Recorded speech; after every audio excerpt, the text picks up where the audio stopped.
Hello! Good morning, kabayan! Kamusta po kayo? Welcome back sa ating channel at kung hindi ka pa nakapag-subscribe ay please click mo na po yung subscribe button and bell notification button para updated ka sa mga next videos na i-upload ko. Thank you so much! And for this video ay gusto kong i-share sa inyo or yung update about sa aking Dongganon account. So sa mga nagtatanong po sa aking previous video, so nandun po yung aking details kung paano ako naging member at kung paano ako nagkaroon ng account dito sa Dongganon. So, by the way po, meron po silang FB page. So, disclaimer lang, hindi po ito sponsor. So, gusto ko lang pong i-share sa inyo yung aking experience dito sa Dongganon.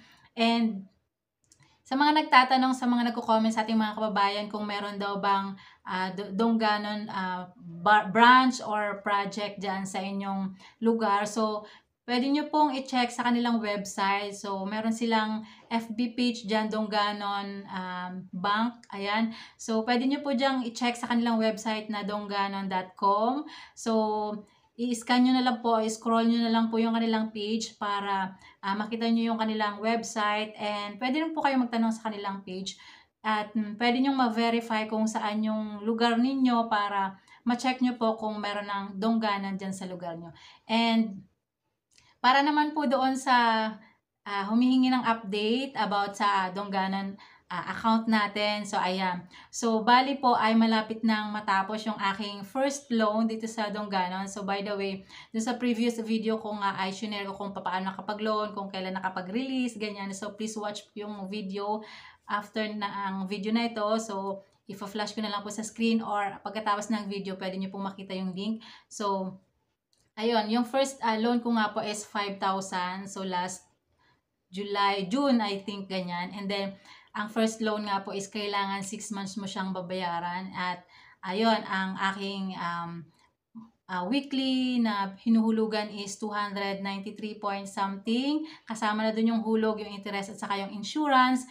And, ayun nga, malapit nang matapos. So, by December 11, matatapos na yung aking first loan. At, ayun, pwede na rin ulit mag-loan, ganyan.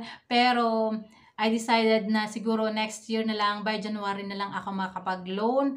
And kapag second loan naman is, ikaw na yung magdi-decide kung papaano or hanggang ilang months mo gustong hulugan. So, pwedeng mas mabilis or pwedeng mas matagal, ganyan. So, ayan yung aking passbook. So, ayan yung updated as of November 20. So, meron na akong savings na ayan, nasa halos 5,000 na. So, weekly ako naguhulog ng worth 200 plus, ganyan, or 100 plus. Depende kung magkano yung extra. So, yun yung ihuhulog ko.